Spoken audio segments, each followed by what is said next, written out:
I'm Dr. Parmi Giuntini, and I'm here to talk to you about what sources are good to use for your papers. I'm dressed like a scholar today because I'm going to talk about scholarly sources first. So what's a scholar? A scholar is generally somebody who has a PhD in a particular field, like chemistry or biology or math, or in my case, art history. So let's start off with a scholarly publication. And since I'm an art historian, I'm going to use Art Bulletin. It has a picture on the cover, it has lots of text. So what makes it different from reading Time magazine or an art newspaper? All the articles in Art Bulletin have been written by scholars, generally people with those PhDs. They are peer-reviewed. That means that the writers submit their articles and a panel of other scholars read them without knowing who the author is. They read them for content, they read them for veracity, and then they decide which of the ones should be published. Art Bulletin is published 4 times a year, but you can't buy it at a newsstand and you can't buy it at a bookstore. You have to subscribe to it. The language in this kind of publication is at a pretty high level. The information tends to be very specific. This is where people float ideas for new books or new theories, and a lot of the people who read this publication will write back in letters to the editor and make their comments known. This is called scholarly communication. There are design journals, such as Design Issues. There are a few pictures, but not many.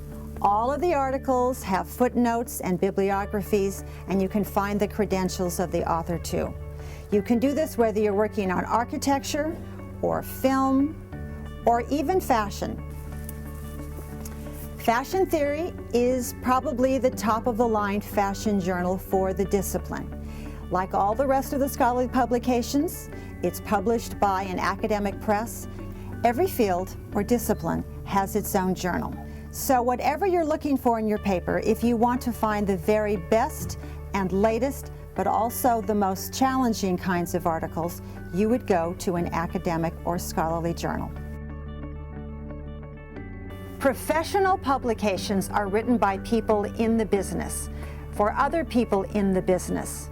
They want to tell them how to do things and why to do things. The publication How is written by graphic designers for graphic designers. So there are lots of tips and information on new techniques or new possibilities for using graphic design. If you are a K-12 art teacher, you might want to look at something like Arts and Activities. It's geared towards K-12 teachers, and it has all kinds of ideas for things to do in the classroom. Nothing in this magazine is going to advance the discipline. It's not new theoretical knowledge, it's applied practical knowledge. If you're in Hollywood, you want to know how to get a job or what the best ad agency is, you might want to look at something like The Hollywood Reporter. Again, it's professional. It's geared towards people who want to be in the business but don't want to write about theory.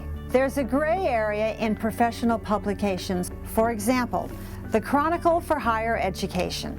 This is a newspaper that comes out once a week and includes a lot of articles written by scholars, by educational professionals in a variety of fields.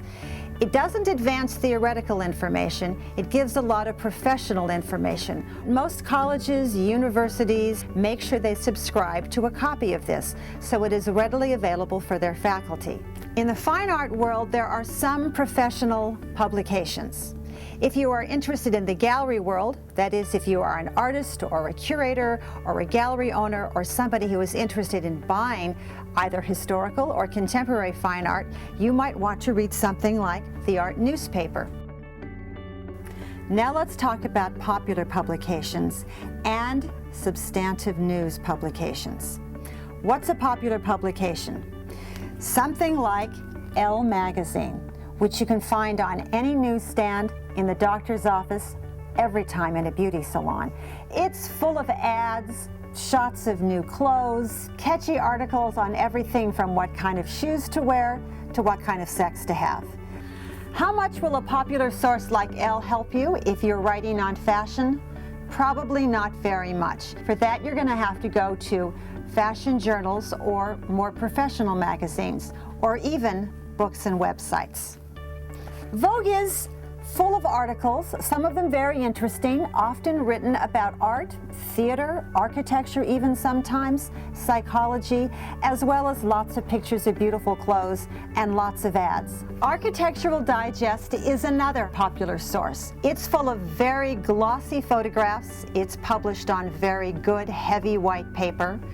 Lots of information about beautiful homes, how to design them, how to furnish them, and very high-end ads. You're going to find very little substantive information to write a paper, but you may get a sense of how popular culture views luxurious interiors. It will help you get a general idea for your paper. It just won't help you flesh out the details. Time magazine, like Business Week and Newsweek, fall into the category of substantive news. This Time has an entire page of writing on Edward Hopper, a 1950s artist. The information is useful, it's helpful. There are no footnotes, although you can tell who the author was. So if you were going to write on Hopper, this might be an interesting place to start. And then you would have to go to other journals or books or websites that would give you more information. LA Weekly. This is an absolutely pure popular source. You don't even have to buy it. It's free. It's full of all kinds of information about Los Angeles. Ads for art galleries, art exhibitions, films, theater, movies, clothes, restaurants. In fact, it's mostly ads. If you were doing a paper on LA culture in the 21st century, you would definitely want to look at this and get a sense of what the average person could find out about LA in a very cheap, easy way. But if you were going to go into any bigger detail, you would need to look into a journal of popular culture. Art in America. There are even popular publications for the fine arts world. Now, the audience that this targets is a more educated audience, interested in primarily contemporary art. That means this audience includes gallery owners and curators, art historians, people who buy and collect art, and of course, the artists themselves. You would find short articles written about contemporary art and artists. You would find information on current galleries and exhibitions. You would find lots of colored pictures, its size, its medium, and the gallery at which it was shown. So now you're ready to start researching for your topic, and you think you know the differences between scholarly publications, professional publications, popular publications, and even substantive news publications. Then you start searching and you get confused. Don't take the easy way out and just go for all of the popular sources. If you're not sure, ask the librarian. There's an online list at the library website.